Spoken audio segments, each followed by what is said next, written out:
Order. Our second panel is Chris Brummer, Agnes N. Williams Research Professor Director, Institute of International Economic Law, Georgetown University Law Center. Our second witness is Katharina Pistor, Edwin B. Parker, Professor of Comparative Law at Columbia Law School. Our next witness is the Honorable Gary Gensler, who is currently Professor of the Practice of Global Economics and Management, MIT Sloan School of Management Senior Advisor to the Director, MIT Media Lab, and co-director of MIT's FinTech at CSAIL. Next witness will be Robert Wiseman, President, Public Citizen, and our final witness will be Melton Demers, Chief Strategy Officer, Coin Shares. Welcome to all of you. And without objection, your written statements will be made part of the record. Each of you will have 5 minutes to summarize your testimony. With 1 minute remaining, a yellow light will appear. At that time, I would ask that you wrap up your testimony so that we can be respectful of both witnesses and the committee members' time.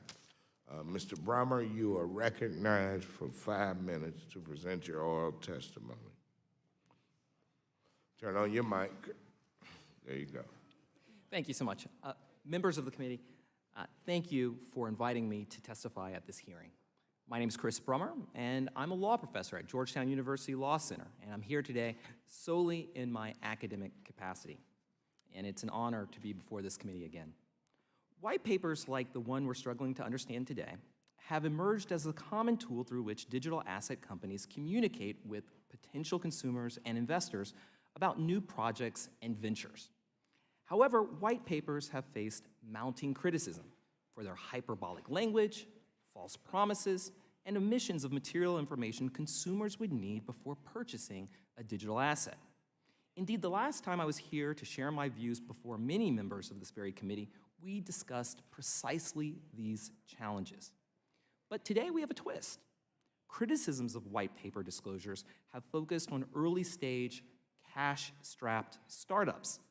Rarely have they been directed at a multinational technology company with the resources to marshal top-flight legal as well as technological talent. Yet this time is different. The Libra white paper is peppered with big promises and few details, and the project involves risks to purchasers and at least potentially the financial system that are not disclosed. Indeed, even for me, a staunch supporter of innovation and upgrades to our financial system, this is, at a minimum, disappointing.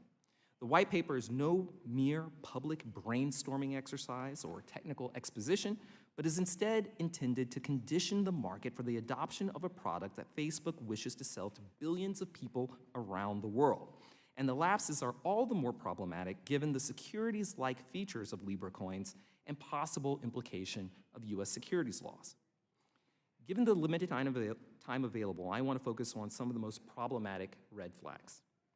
First, the Libra white paper fails to inform people in unambiguous terms that they can lose their money, and that runs on the coin are possible. Instead, the white paper routinely suggests and doubles down on the idea that Libra will virtually always provide stability in terms of the purchasing power of the new currency. But that's not necessarily the case. The Libra is subject to foreign currency risk, something the white paper does not clearly acknowledge, and indeed the coin could cost their holders money in the form of lost purchasing power should there be a run on any one of the underlying currencies in the basket. Moreover, runs on the Libra itself could be catalyzed for reasons that have nothing to do with the underlying basket, including a hack of Calibra or revelations that sensitive consumer data had been shared with Facebook or other Libra Association members. Second, the white paper fails to clearly explain that Libra holders will be exposed to counterparty risk should the reserve investment strategy prove to be mismanaged or poorly executed. Although, quote, the goal will always be value preservation, end quote, any money raised from interest earnings ultimately go after operational and developmental expenses are going to fund dividends to early investors in the Libra investment token for their initial contributions. As a result, the fund is structured in a way that creates incentives for the portfolio manager to accumulate over time higher yielding investments. Finally, the white paper fails to disclose its promise or how its promise of a secure, scalable, and reliable blockchain could be compromised by whatever is the weakest link in its ecosystem, including exchanges and wallets operating in jurisdictions with lax AML and KYC rules. And this is obviously just the tip of the iceberg, with a host of critical questions about the rights, duties, and selection criteria for authorized resellers and Libra association members, not to mention how the folks are intending to manage potential conflicts of interest. In my written testimony, I show how these kinds of disclosure issues populate the document and are especially problematic since this offering has, again, securities-like features, including the fact, among other things, that it appears to operate nearly identically to ETFs. Critically, these kinds of omissions are more than just a matter of technicalities. They indicate varying ways in which potential Libra coin purchasers, everyday people, are far from fully informed and are not on a level playing field vis-a-vis Libra sponsors. There are 99 problems, and this white paper is one. Thank you, Mr. Brummer. And Ms. Pastor, you are recognized for 5 minutes. Thank you very much, Chairman Clay and Ranking Member McHenry. Thank you to the other members of the committee. Thank you for the opportunity to participate in this hearing and examine Facebook's proposed global currency, the Libra. I'm a professor at Columbia Law School, where I have taught for the past 18 years, mostly in the fields of corporate law and finance, comparative law, and law and development. I'm also the director's the law school's Center on Global Legal Transformation.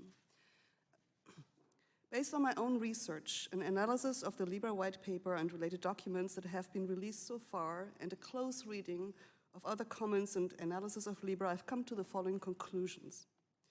First, Facebook's Libra is designed to become a new global currency that will complement existing fiat currencies. It is designed as a for-profit currency of currencies. The Libra white paper promises to create a seamless, global, safe, and inclusive payment system based on modern digital technologies.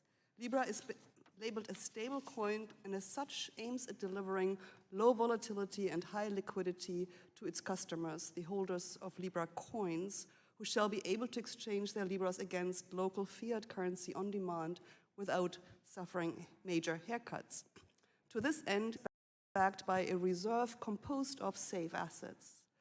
The safe assets of choice are bank deposits and the liquid debt of reputable sovereigns. These assets owe their safety to public backstopping mechanism in the form of deposit insurance and the full faith and credit of the issuing sovereign. In effect, the sponsors of Libra and their profit-earning beneficiaries will be free riding on a public safety net for which they are not paying and are extending the safety net to users around the globe. The main governance architecture of Libra resembles currency boards employed by some countries that use currency baskets to back their currencies, such as Singapore and Kuwait, with the important difference that Libra shall deliver profits for its beneficiaries. All interests and dividends will be allocated to the members of the Libra Association and/or investors in the Libra tokens, which are distinct from the Libra coins, none to its customers, the holders of the Libra, and I would suspect that in the event of an insolvency of the reserves, there will be no money transferred to the users of the Libra. The central node of what will become an ecology of financial intermediaries is the Libra Association based in Geneva, Switzerland. It will exercise control over the admission of future members, manage the Libra reserve, determine asset eligibility for the reserve, decide whether to amend the protocol on which Libra runs, and determine if, when, and how Libra's architecture will evolve from a club-like or permission system to a permissionless system. This concentration of power is unmatched by any meaningful accountability to anyone. The choice of the legal structure means that the members of the Libra Association will be insulated from liability and accountable only to themselves. They will not be accountable to holders of the Libra coins, nor to the citizens that create the safe assets used to backstop the Libra. Facebook plays a central role in the creation of Libra. The first 28 prospective members of the association have been recruited by Facebook, and given Facebook's control over the startup phase, it is reasonable to assume that most, if not all, of the other 100 original founding members will be handpicked by Facebook, as would be the management team, which would be put in place after the first 5 members only have signed up. Existing legal and regulatory frameworks in the United States and elsewhere are highly incomplete and leave ample room for legal as well as digital arbitrage.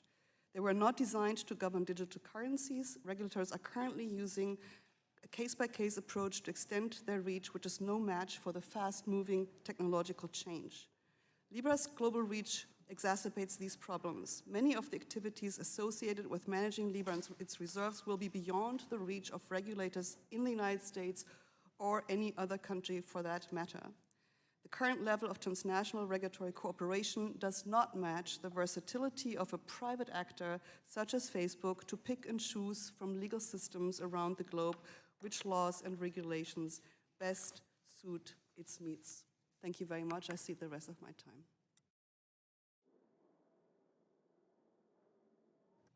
Thank you, Ms. Pister. Mr. Gensler, you are now recognized for 5 minutes to present your oral testimony.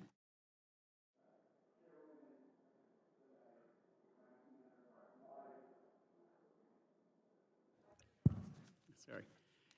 Chairwoman Tlaib, Ranking Member McHenry, members of the committee, thank you for inviting me here to testify. It's so good to be back with you here again. I began my finance career in the private sector with Goldman Sachs for 18 years. Later, as a Treasury official, when I first testified in this room, I also was a witness of the sudden Asian financial crisis. I was later an advisor on the Sarbanes-Oxley Act with Chairman Oxley right there.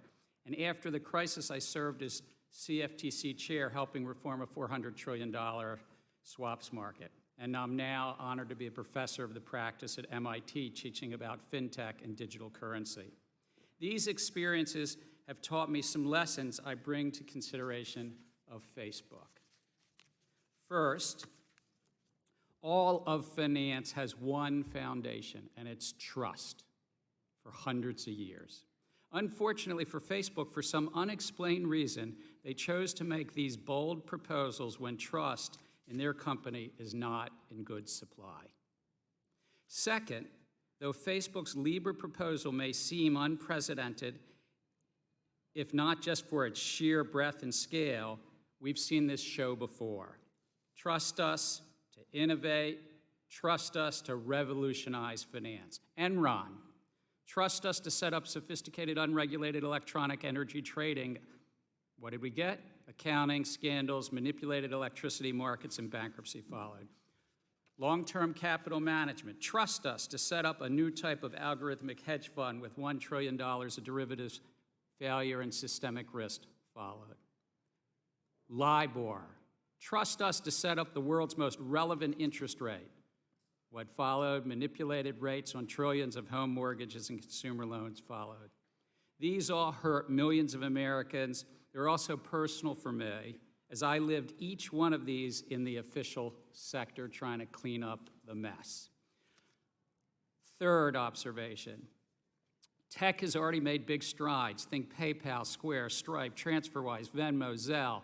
China's Alipay and WeChat Pay leapfrog big finance and now dominate Chinese payments. There's Amazon Pay, Google Wallet, Amazon Coin, Apple Pay, and recently Apple announced with Goldman Sachs and MasterCard, Apple Card. You see, the truth of the matter is there's a lot of innovation going on, and Facebook has tried as well, 3 times with limited success. Facebook Credits closed in 2013. Facebook Messenger payments closed their peer-to-peer in Europe just this month. Facebook's WhatsApp Pay pilot has stalled in India. Fourth, Facebook's ambitious proposal need significant regulatory guardrails. First, the Libra reserve, where the money is, needs to be regulated by the SEC for what it is, in essence, a pooled investment multi-currency ETF. And if for some reason technically the law doesn't cover it, then Congress can step in and ensure that it's covered. Or regulate it as a bank, like Congresswoman Porter mentioned. Regulating the Libra reserve like Western Union under 49 state money transmission laws, as Facebook suggested here today, forgets tough lessons of failed shadow banking. It just doesn't make sense. There needs to be tight investment restrictions, including prohibiting loans. I was glad to hear that today, but guarding custody of funds. That's what China and Kenya did when big tech came in. They said it was very restricted. Second, the Libra Association as a manager should be registered as an investment advisor. Third, customers' Libra custody in Calibra needs to be tightly regulated for customer protection, ensuring Facebook doesn't use, lose, or abuse customers' Libra. I think that's part of the economics. They want to use those Libra coins. They also need to protect the data by true firewalls, not just by protecting customer consent clauses.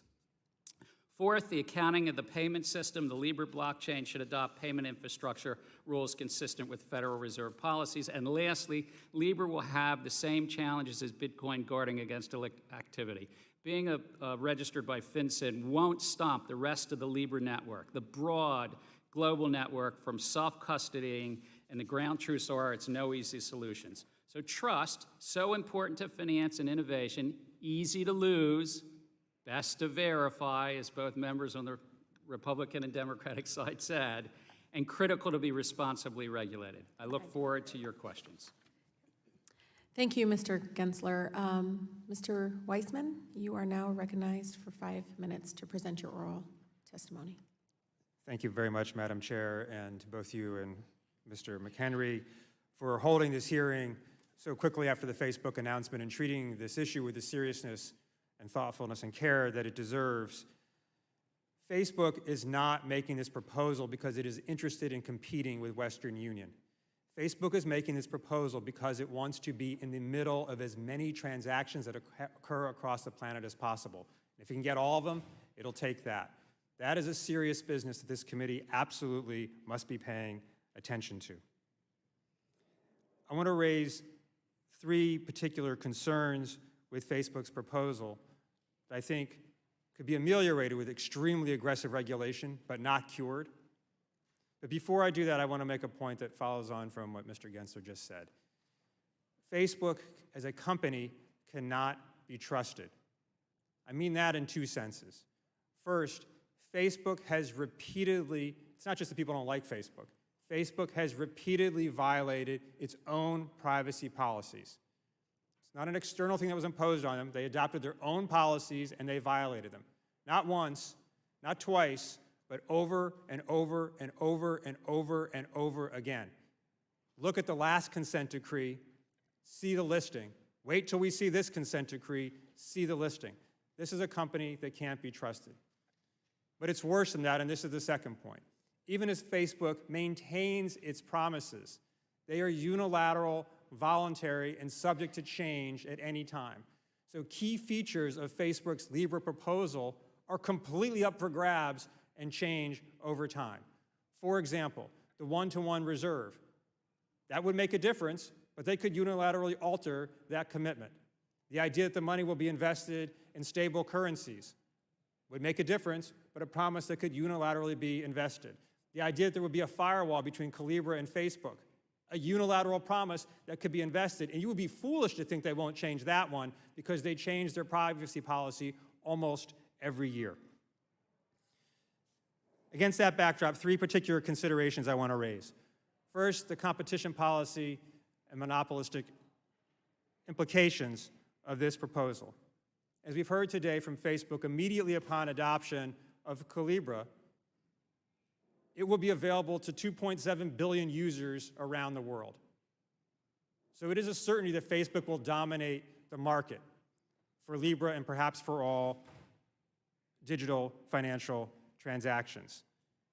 There may or may not be other wallet competitors in Libra, but no one's ever going to compete with that.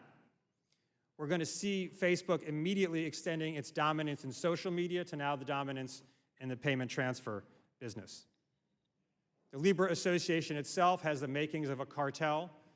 There's already talk about giving discounts among the Libra members, for sure going to be used to advantage those who are inside and disadvantage those who are on the outside under the leadership of the dominant member of the cartel, Facebook. We have a long tradition in the United States of separating banking and commerce under the Bank Holding Company Act. That has expressed a lot of wisdom, protected us from a lot worse financial crises, and we need to apply those principles going forward. Second, big concerns about consumer protection. Inherent in the Libra proposal, the idea that you're going to make no-interest loans as a user to Facebook, the idea that you adopt foreign exchange currency risk, big problems. But within this new Facebook Libra ecosystem, massive consumer protection problems as you have a global, privatized, borderless currency. What happens when you get that payday loan that they're bragging about? You just didn't realize it was from Ukraine, that the choice of law became Ukrainian law. Third problem, privacy. Again, as I say, no reason to believe there will be a separation between Calibra and Facebook, but even if there is, Facebook will understand what's going on based on users' use of Facebook. They will gather all this data. So whether or not they do what they say they're going to do, if this process proceeds, we would like to see the creation of a corporate surveillance leviathan with no precedent in world history and only imagined in science fiction dystopian novels. It's not just a matter of things being creepy, it's a matter of them monetizing and commercializing our lives. It's a matter of them worsening potentially the algorithmic discrimination that is already an increasing problem. It is a matter of them then leveraging that data to crush their competitors. It is a matter of overall less innovation, not more innovation, both in the digital economy and in the rest of the world economy. Finally, as a last point, I just want to say this committee is now floating the idea of the Keep Big Tech Out of Finance Act. We think that is exactly the right approach going forward. This is far too dangerous a proposal to permit to proceed. That is one way to shut it down, and I hope this committee does, in fact, do that. Thank you very much. Thank you. Now I'd like to recognize Ms. Demirs. You are now recognized for 5 minutes to present your oral testimony. Thank you. Good afternoon, Chairwoman Tlaib, Ranking Member McHenry, and members of the committee. My name is Meltem Demirs, and I am Chief Strategy Officer of CoinShares, a digital asset management firm that operates across 4 jurisdictions, including the United States and the European Union. As of today, we manage $800 million in assets on behalf of thousands of investors. I'm also here to share my insights as a business owner, an investor, an advocate for and user of cryptocurrencies. Today, I'd like to discuss cryptocurrencies, mainly Bitcoin, emphasize why Bitcoin is different from Libra, and outline what that means for innovation here in the United States. So let's start with Bitcoin. Bitcoin is the best known, most valuable, and most established cryptocurrency. Bitcoin is 3 things. Bitcoin is a technology, Bitcoin is a network, and Bitcoin is also a cryptocurrency. Now, Bitcoin as a technology is not regulated. Much like the internet, the Bitcoin network could be considered a public good. However, the companies being built to provide products and services on top of the Bitcoin network are subject to regulation in their respective jurisdictions. Over the last 5 years, I've built 3 investment firms and invested in over 150 cryptocurrency-focused companies in over 30 countries. Fully over half of those companies have been incorporated in and operated from the United States of America. The United States enjoys a robust, well-developed capital market and boasts a long track record as a place where innovators can build businesses. These 150 companies now employ nearly 5,000 people in cities like San Francisco, Charlotte, New York, Boulder, Austin, Atlanta, but also London, Singapore, Zurich, and Berlin, just to name some. Cryptocurrency has reached a point of inevitability. It is inevitable that the Bitcoin ecosystem will continue to grow and contribute to the digital economy. The question is where? The traditional approach of drawing a regulatory perimeter, which has been used in the past to establish jurisdiction, is challenging to apply in this digital world that is not constrained by the physical borders of the past. We're seeing a wave of interest in cryptocurrencies and countless imitators which borrow some features of, but are decidedly not cryptocurrencies. Libra is not a cryptocurrency. I'm not here to pass judgment on Facebook or its efforts, and I commend their altruistic aspirations, but they are just that, aspirations. First, Bitcoin is decentralized, which means no entity or group has the power to block or censor the use of the network. Libra is centralized. A small group of companies will have the ability to block and censor transactions. Second, Bitcoin is its own asset, backed by its own scarcity and the demand for it. There is no entity that holds assets that give Bitcoin value. Libra, in contrast, is backed by a pool of assets that are domiciled abroad. Asset management is a regulated activity. Lastly, Bitcoin is permissionless, meaning anyone in any part of the world has the ability to enter and exit the network without requiring permission. Libra is permissioned. The Libra network is controlled by a private group who will determine who has permission to access this network. The Bitcoin network supports thousands of companies all around the world. Libra benefits one entity, Facebook. Facebook is not a public entity. It's a privately owned for-profit company. Libra may represent an exciting opportunity for Bitcoin, but it cannot and should not be compared to Bitcoin. Like the internet, it is critical that Bitcoin remains open for permissionless innovation.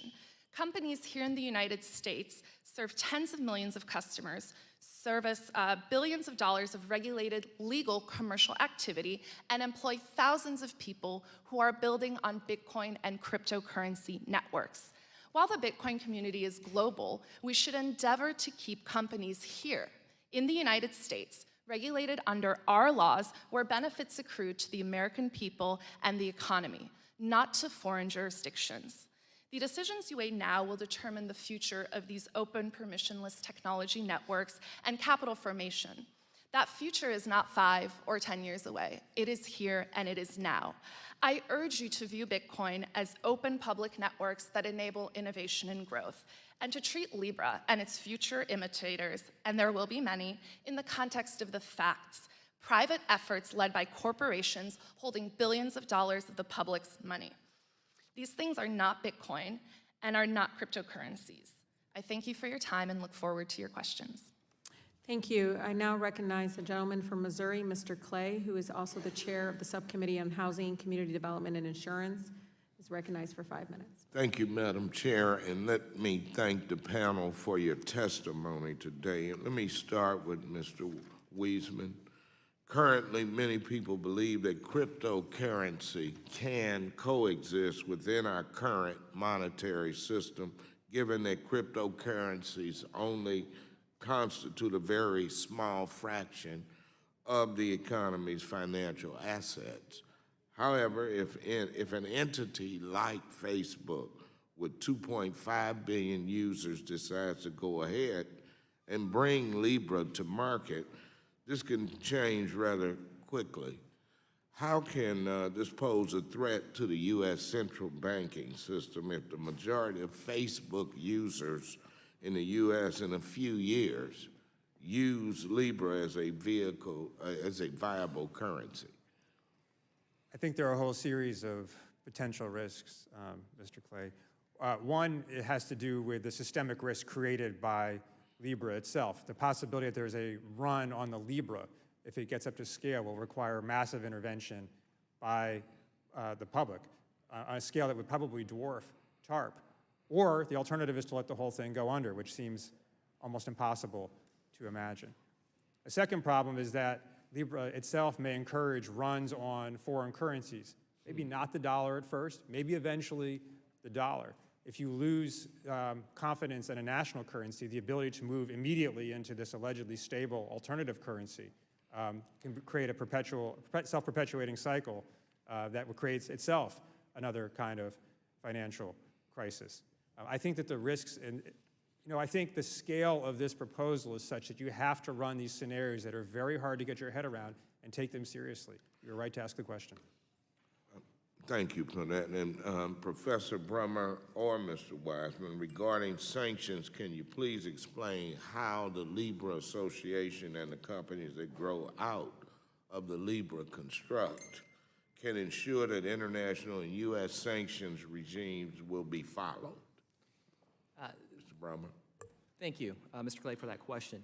I think one of the challenges that pertain to the Libra ecosystem, and it's not just a problem with sanctions, but it's a problem with anti-money laundering, and really the way in which it's being set up is that ultimately the weakest link in the network can become a gateway for all kinds of wrongdoers. Now, the promise that Facebook is making right now is to say that our infrastructure that we're developing, like Calibra, will be subject to all relevant U.S. rules. Now, the challenge is that it's creating a platform that will allow others to develop infrastructure outside of the United States and indeed outside of internationally well-supervised regimes. And they're making the promise that they will develop certain kinds of codes of conduct and standards for onboarding those applications into the ecosystem, but they've failed to explain Yeah, it. how would they prevent sanctioned persons from getting on that platform and exchanging? Well, if there is the kind of anonymity that they are claiming, I mean, and they explicitly state in the white paper that their blockchain will allow clients to, quote, hold one or more addresses that are not linked to the real-world identity, which, by the way, seems to flout the Bank Secrecies Act travel rule, which requires institutions to pass on certain customer information, including the name and address of the transmitter. It seems to certainly enable, in the absence of further elaboration from Mr. Marcus, exactly how they plan to prevent threats to U.S. national security. Let me ask anyone else in the remaining time on the panel, how specifically, what does Libra Association need to do to vet those who wish to join it or build on its blockchain? Anybody?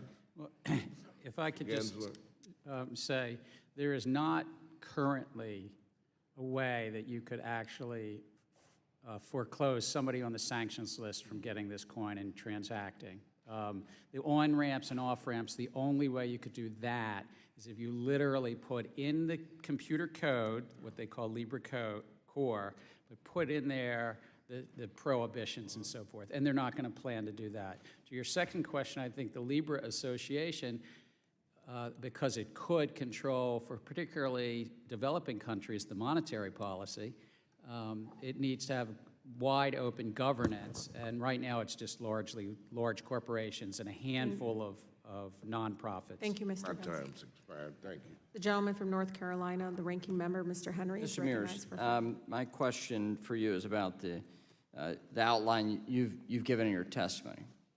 So you make the distinction between Libra and cryptocurrencies. So let's talk about cryptocurrencies, okay? Because in many respects, when you have the President of the United States, the Secretary of the Treasury, and the Chair of the Federal Reserve in the same week talk about cryptocurrencies, a decade after Satoshi wrote the white paper. So it's probably a decent thing to draw attention to the industry, right? So how long have you been in the wider crypto or digital currency space? I've been working in the digital currency space professionally for the last 5 years and individually as a member of this open source global community for the last 7 years. Okay, so let's talk about the opportunities of cryptocurrency. Innovation is happening, and it's happening everywhere across the globe. Absolutely. So you mentioned, though, that there are challenges working in the United States. What are those challenges right now? The primary challenge is the lack of jurisdictional and regulatory clarity. I do commend many of the regulators here in the United States that companies interact with. I personally have interacted with the CFTC, the SEC, the IRS, OFAC, FinCEN, law enforcement, state banking regulators, and a host of other policymaking bodies and enforcement agencies. But even in the characterization of cryptocurrency, there seem to be key differences. The SEC has long deliberated whether cryptocurrencies are securities or not, and has reached the conclusion that Bitcoin is not a security. The CFTC treats Bitcoin and some of the products around Bitcoin as a digital commodity, if you will. In contrast, the IRS treats Bitcoin and digital currencies as property. So this inconsistent treatment makes it very challenging for companies to determine how to operate within the existing regulatory frameworks here in the United States. It costs a tremendous amount of capital for these early stage companies to hire lawyers, to find experts, and to come here to DC to speak with their representatives on these important topics. So this is a big concern to me as an investor. What's the key takeaway as a policymaker? How do we ensure that that innovation is going to happen here in the United States as opposed to some foreign regime? We need clear guidance, much as Switzerland's FINMA laid out in 2018. They established a very clear set of policies and a regulatory framework that has been applied consistently. Okay, so permissionless versus permissioned networks. So let's talk about the distinction between decentralization, permissionless, versus what is Libra. Sure. So the whole idea that makes Bitcoin so compelling and so exciting is this idea that started with the internet of open source software development, where you had code that anyone could use to build anything they wanted, but that a group of people chose to run, which established the foundations of the internet. Similarly, the Bitcoin network, which is operated by individuals and entities that run computers with the Bitcoin code around the world, is open and accessible to anyone. Anyone can make proposals to change the code, anyone can audit the code, but most importantly, anyone can build a business on top of the Bitcoin network and use this network to drive innovation, whether that's in enabling new types of value transfer or whether that's in enabling all sorts of other services we can't yet imagine. Okay, so why is that important? Why is that an important distinction in architecture, decentralization, permissionless? Absolutely. So as the other experts on this panel have discussed in their testimony, there is a tremendous anti-competitive component to what Facebook is proposing to do. This is a private group of 100 corporations who have ties to Facebook and its executives in various ways, who will be responsible for determining what the code supporting the Libra network is, who gets to run nodes and participate in the network, and what transactions and applications and products and services are allowed and disallowed. This is in sharp contrast to what Bitcoin and other open distributed cryptocurrencies are. They're open for anyone to build on. Libra is a private for-profit enterprise that benefits large corporations and for-profit entities who already have a tremendous amount of power. Okay, so what's your take on Libra? Libra, the currency, as another competitive force in digital payments.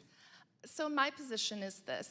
Facebook should be allowed to innovate just as anyone else in this country is allowed to innovate. But it should not be allowed to pursue this path under the guise of being an open cryptocurrency like Bitcoin. That analogy is very dangerous and it's factually incorrect. It represents something entirely different. It's been categorized as an ETF. I would say it's a mutual fund that represents two classes of interest. It is a for-profit, anti-competitive effort that makes it much harder for small startups and innovators to build businesses serving that same audience and enabling digital value transfer. While at the same time, a distributed ledger and cryptocurrency and digital assets are a wave of the future. Absolutely. Yield back. Thank you. The gentlewoman from New York, Ms. Velasquez, is recognized for 5 minutes. Thank you, Chairwoman. Earlier today, I told Mr. Marcus this is not Silicon Valley and that all problems with the Libra and the association need to be worked out before the launch date. He was unclear on whether or not Libra was willing to delay its launch date. By a show of hands, do you agree Libra should delay its launch date until all legal and regulatory concerns have been addressed and approvals have been granted? Okay.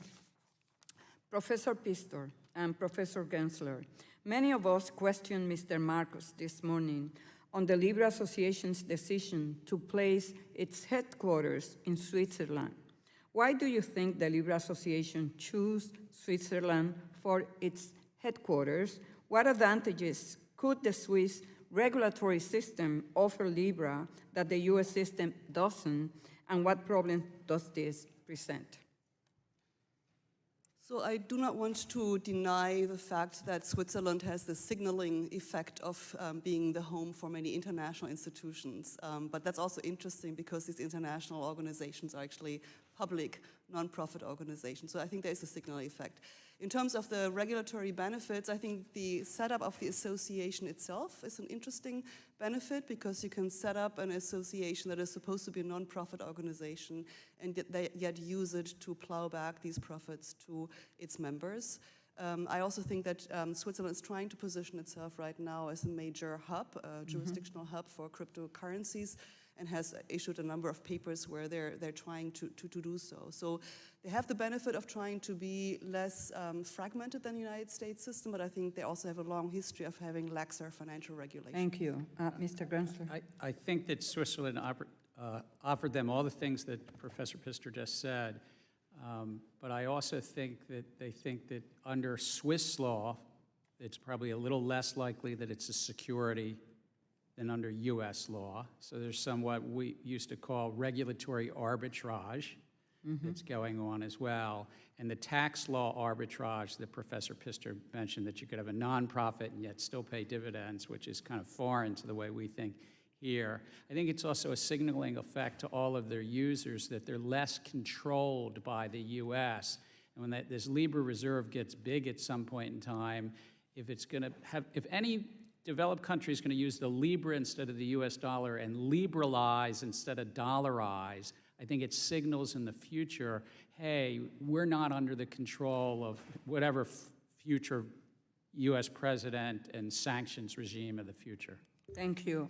Professors Brommer and Pistor, earlier today I asked Mr. Marcus if the Libra Association will be willing to submit to enhanced oversight by the Federal Reserve if it was designated a SIFI by the FSTOC.